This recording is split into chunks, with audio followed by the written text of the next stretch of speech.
My dear student, important question series के question number 10 को consider करते हैं। इस क्वेश्चन में आपको बोला हुआ है P A and P B are two tangent drawn from external point P. एक एक्सटर्नल पॉइंट पी है, उससे आपने टू टेंजेंट पी ए और पी बी ड्रॉ किए to a circle with centre C, और जिसके ऊपर आपने ड्रॉ किए उस सर्कल की सेंटर सी है एंड रेडियस इज 4 cm, और हमारे सर्कल की रेडियस 4 सेंटीमीटर है। तो जो सी ए का डिस्टेंस होगा और सी बी का डिस्टेंस होगा both are equal and as of 4 centimetre. इसके बाद हम थोड़ा सा आगे कंसिडर करते हैं चीज़ों को।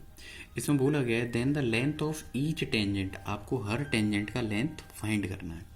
तो ये जो फिगर दिख रहा है वह थ्योरम नंबर 10.2 की तरह है। तो हम इसके बाद बोलेंगे, तो according to theorem number 10.2, according to theorem number 10.2,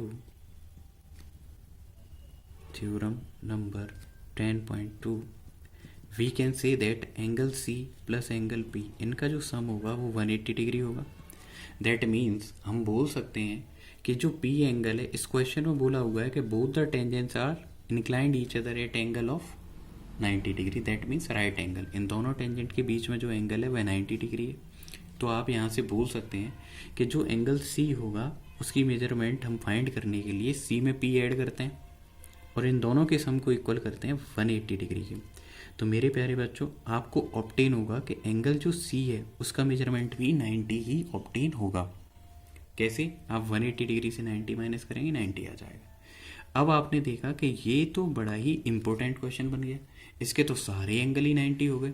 radius is perpendicular to tangent, radius is perpendicular to tangent at point of contact, at point of contact. अब इस लॉजिक को अगर मैं आगे एक्सटेंड करूं तो मैं बोल सकता हूं कि ए और बी इन दोनों का भी मेजरमेंट क्या होगा, 90 डिग्री। तो मैंने ये एनालाइज किया, मैंने ये ऑब्जर्व किया इस क्वेश्चन में कि इसके तो सारे ही एंगल क्या हो गए हैं, 90 डिग्री हो गए हैं। तो अब क्या कर सकते हैं, अब हम इस फिगर को नेम कर सकते हैं कि हमारा जो सी पी पी बी या तो एक स्क्वायर फॉर्म होगा या फिर एक रेक्टेंगल फॉर्म होगा। फिर मैंने देखा कि इसकी एडजेसेंट साइड क्या है, इक्वल। तो अब मैं यहाँ से एक सेंटेंस लिखूंगा, since all angles are equal, all angles are equal and right angle, right angle. उसके अलावा एक पॉइंट और है, and its adjacent side, its adjacent sides are equal, its adjacent, its adjacent sides are equal. इसकी जो adjacent side है वो equal हो गई हैं। इसका मीनिंग ये हुआ कि ये जो फिगर है, so C A P B is a square, ये कौन है, एक स्क्वायर। और मैं जानता हूँ स्क्वायर की ऑल साइडें क्या होती हैं, इक्वल। प्रॉपर्टी ऑफ स्क्वायर है, C A is equal to A P is equal to P B is equal to B C.